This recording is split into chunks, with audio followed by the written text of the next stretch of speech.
Now, the story behind this is my dad and myself in his field of daisies. George, is this?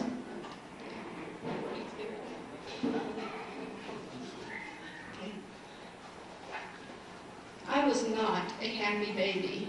My mother said she prayed 5 years. She and Dad were married for 5 years before I was born, and she says, I prayed 5 years for a baby. She said, then I was afraid to pray for another one. I screamed, literally screamed 2.5 years. Just screamed. Mom would get an opportunity to go on meetings with Dad. They'd try to go in someplace to eat. Dad would walk me up and down the street while Mom would eat, and then Mom would walk me while Dad would eat, and I'd be screaming the whole time for no reason. I'll tell you how bad I screamed. When I was 2 years old, I fell off some steps at a neighbor's house. And about 3 days later, and I screamed, okay? 3 days later, Mother pulled my little undershirt up pulled it off of me over my head, and I passed out. Took me to the doctor. I had a broken arm. But I screamed so much anyway, they didn't even know my arm was broken. I just screamed all the time. So one day, Mom and Dad and myself, we were in the car driving to a meeting. And I was sitting on Mom's lap, screaming. And all of a sudden, Dad pulled over, and he said to Mother, give her to me. And he took me, he walked out in the middle of a field, and Mother was watching him. She says, he held me up, she saw him hold me up. She was terrified, had no idea what was going to happen. And she said that she had felt the anointing in the car, you know, when he had pulled over. And he held me up, he prayed for me, and he said, Satan, I know this is you on this child trying to get at me in my ministry. Come out of her. And the demon left me. And he even said on tape after that, he said she was the calmest of all my kids. And this is probably about a year later. We were driving along that same road.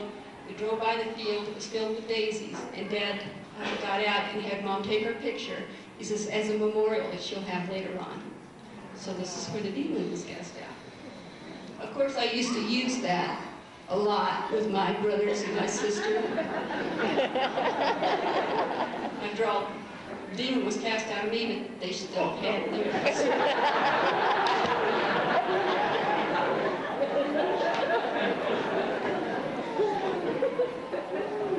This is me and my jammies standing out in front, and I'll tell you what day this was.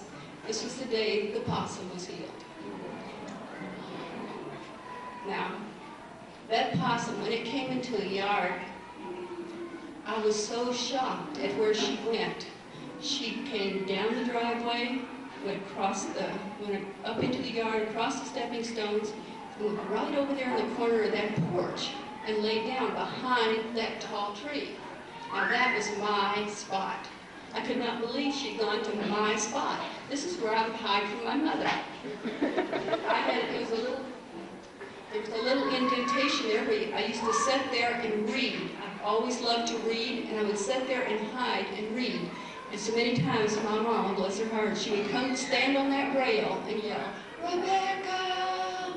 And I would just sit real still down there. She never looked down, she never saw me. And that was my spot. I had it all hollowed out exactly right for me. And that possum went over and laid down right there. And when she laid down, all these little babies came tumbling out. And I tried to get close to her. I tried hanging all over the rail looking at her. Oh, she looked so pitiful, and all these little babies didn't even have hair on them yet. Just pitiful little things. I don't even know how many there were.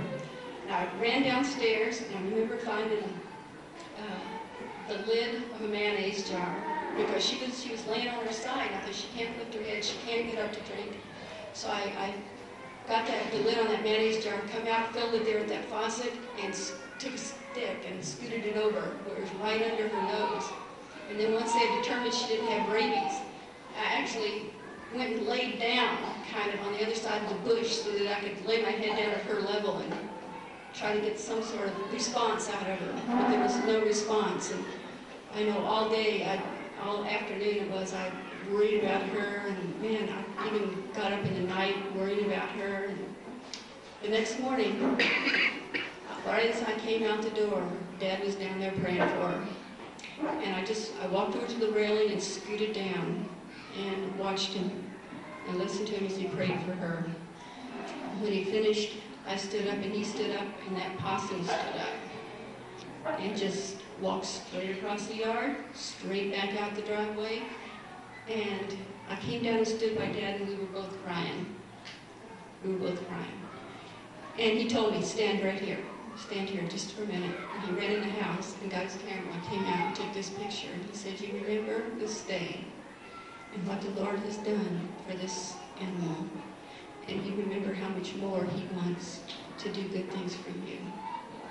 And that's what Davis was. Possum picture.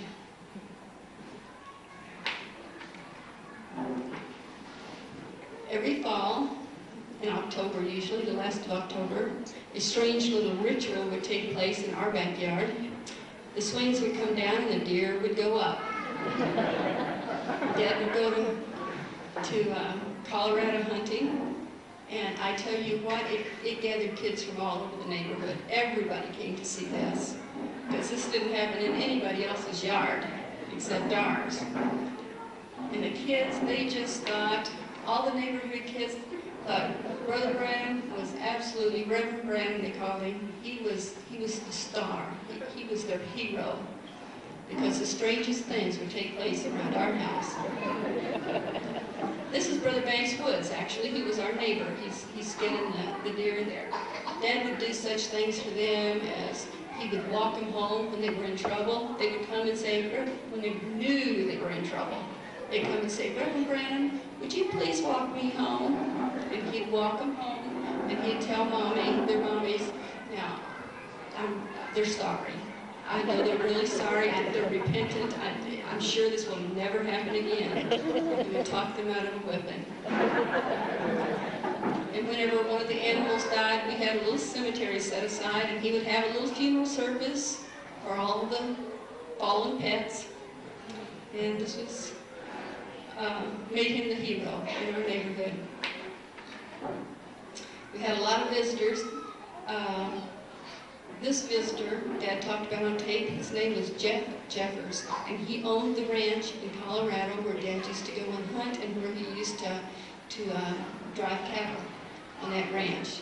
So sometimes it was people that we didn't know, sometimes it was that little narrow driveway though, that's where the cars would line up. Actually that vehicle there was one of Dad's first vehicles that he used to take on the campaigns. It was an old, I think they called it a carry-on.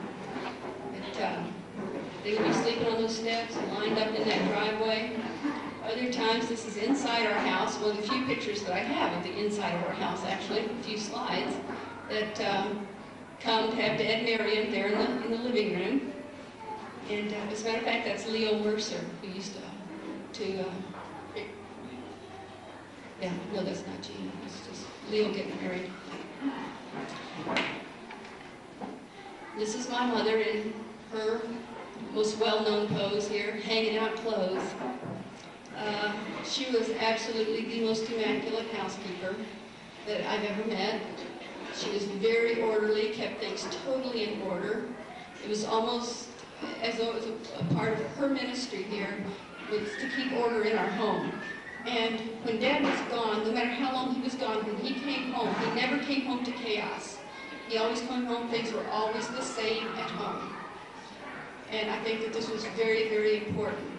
And Mother kept things in perfect order all the time. Even when we were on vacation, she would have to wash clothes. This is up in Colorado where we would go sometimes in the summertime, and she's hanging clothes out of the hitching post. I like this picture of Mom and Dad. Mom did not get to travel very much in the meetings with Dad. This is one time she went with him to California, and he was taken there, and I believe it was in 1957. And she really was a very, very special lady.